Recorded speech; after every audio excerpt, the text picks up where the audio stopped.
A quick pivot. Sunday, March 15, 2020. It's Sunday morning and time to go to church. But my wife and I don't head to our car. Instead, we make our way to our living room. We sit in front of the TV in expectation of watching church online.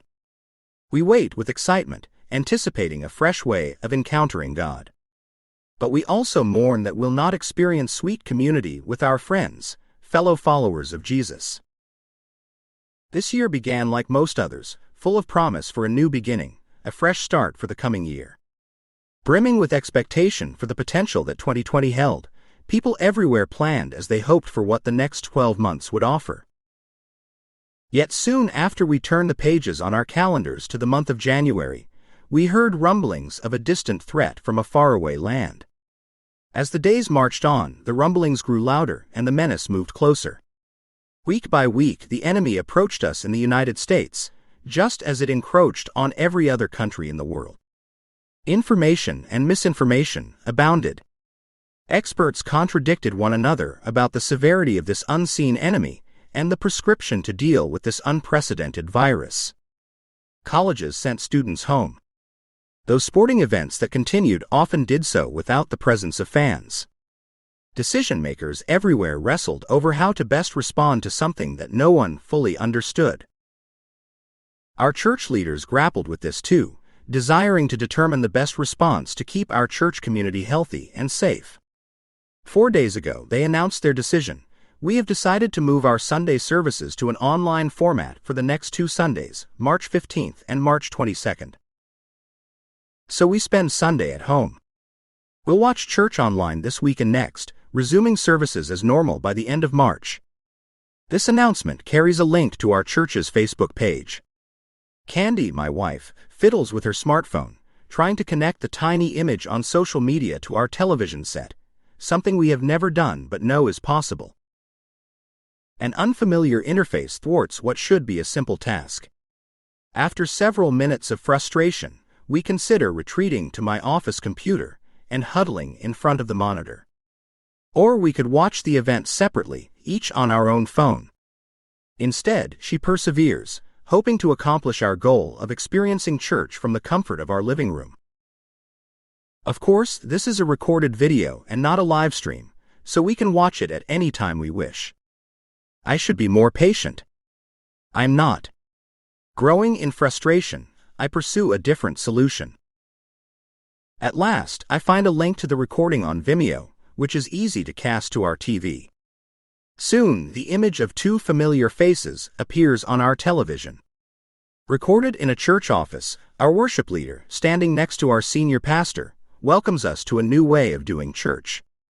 The next couple of weeks will be online to keep the most vulnerable in our community safe. Though we aren't meeting as a large group, our lead pastor encourages us to gather in our homes and experience community, albeit in a smaller context. This could be with our small group, extended family, neighbors, or friends. But for this week, it's just Candy and me. Although changing the format of our Sunday service for a few weeks, the rest of the church staff will function as normal. He concludes his introduction by saying, "Stay tuned as we figure this out as we go." The next segment is just with our senior pastor. He outlines the schedule for today, a short teaching, a worship set, with the playlist on Spotify, though I don't understand how we are to use it during the service, and questions for us to discuss. He gives some announcements and shows a short video about an upcoming event. He prays and is ready to begin his teaching. Recorded at a different time, he reads from Matthew chapter 8 verses 23 to 27, when Jesus calms the storm and rebukes his disciples for being afraid. Our pastor closes his teaching on fear by praying for God's blessings as we go through life's storms, just like we're experiencing today. His message takes 12 minutes, much less than his typical 30 to 40-minute sermons. The third segment is just our worship leader. With only an acoustic guitar and his voice, he leads us in 2 songs to worship God. As the sound of the second song fades, our lead pastor steps into the shot to wrap up the service. Calling today an experiment about how we gather and engage online, he leaves us with 3 questions. Candy jots them down. The whole service takes 22 minutes. I'm most impressed that in only a couple of days they pieced together a meaningful service for us to engage with, using the tools and resources available to them without having much time to research and plan. In 7 days, we can expect to encounter the next iteration of online church. I'm excited to see what it will look like. I turn off the TV and Candy reads the first question. We discuss it at length and move to the second and then the third. We enjoy an engaging conversation, enhancing the service we just experienced.